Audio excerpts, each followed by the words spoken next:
Assalamualaikum ala rasulihil karim amma ba'du. Saudara-saudara sekalian, derajat Nabi SAW lebih tinggi dari para anbiya lainnya.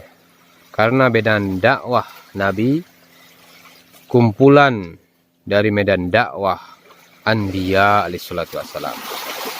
Ada Nabi yang hanya dihantar untuk umat pedagang, ada untuk umat pedagangnya. Ada petani saja, ada ahli teknologi saja, dan sebagainya. Tetapi Nabi akhir zaman terdiri dari semua profesi, terdiri dari semua status.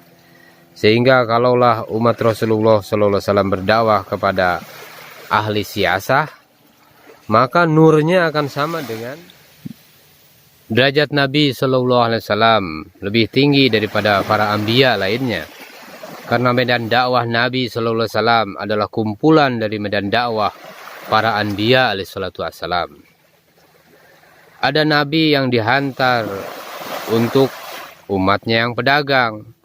Ada Nabi yang dihantar untuk petani atau ahli teknologi dan sebagainya. Saudara-saudara sekalian, kita menjadi umat akhir zaman terdiri dari semua profesi.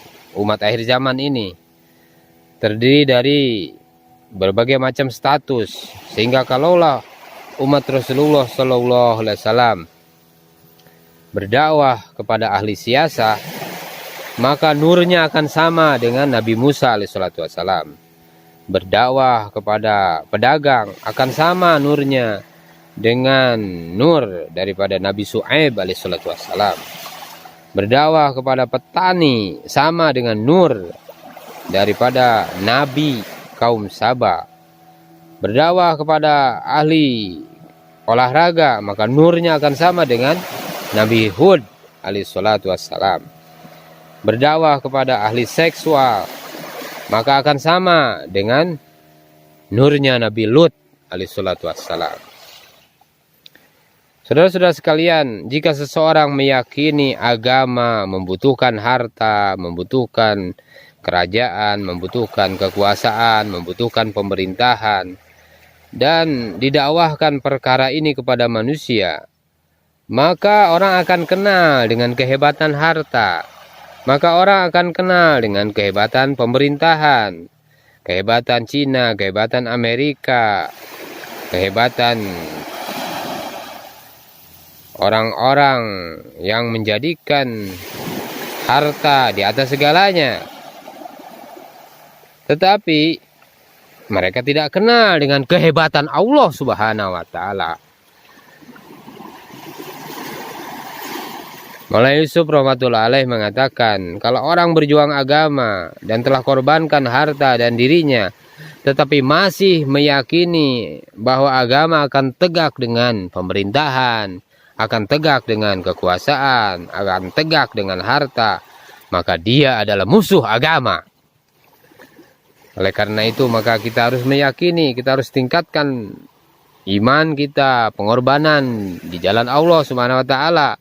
Kita harus meyakini kudratullah, kehebatan Allah Subhanahu wa taala. Kita harus meyakini pertolongan Allah kepada para nabi alaihissalatu wassalam. Kita harus meyakini pertolongan Allah kepada para sahabat.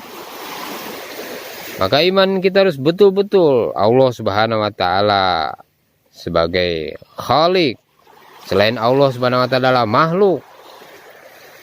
Seluruh sifat datang dari Allah, panas, dingin dari Allah Subhanahu wa taala.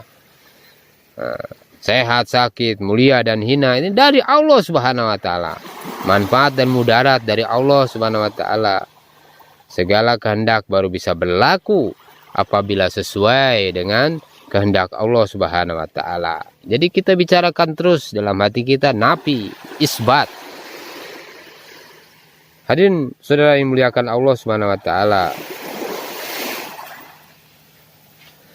Kita harus meyakini bahwa perkara agama di atas segalanya, yakin dengan Allah Subhanahu wa taala. Kita harus nafikan 4 perkara. Berhala, patung-patung. Yang kedua, kekuatan alam, kekuatan matahari, kekuatan bulan, kekuatan singa, kekuatan laut, dan lain-lain. Ini harus kita nafikan. Kemudian kita juga harus nafikan kesalahpahaman umat terdahulu.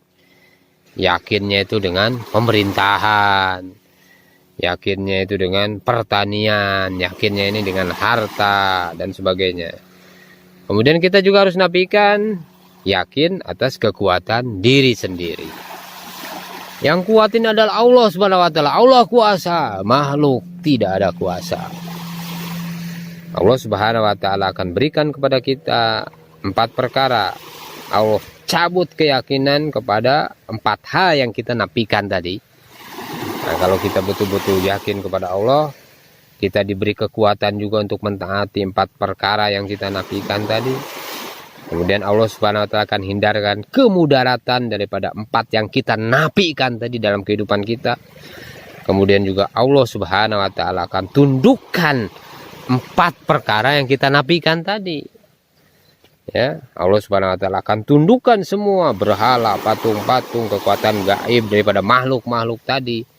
Kekuatan alam, yaitu matahari, bulan, singa, kekuatan laut ini juga, kekuatan ombak ini juga.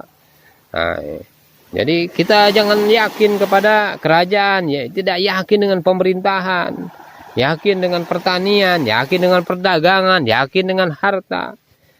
Nah, dan juga jangan sampai yakin terhadap kekuatan diri sendiri. Maka nanti apabila kita dakwahkan kekuatan, kebesaran, kehebatan Allah, maka Allah SWT akan tundukkan semua perkara tadi kepada kita. Inilah dakwahnya para nabi, dakwahnya para sahabat radhiyallahu anhum.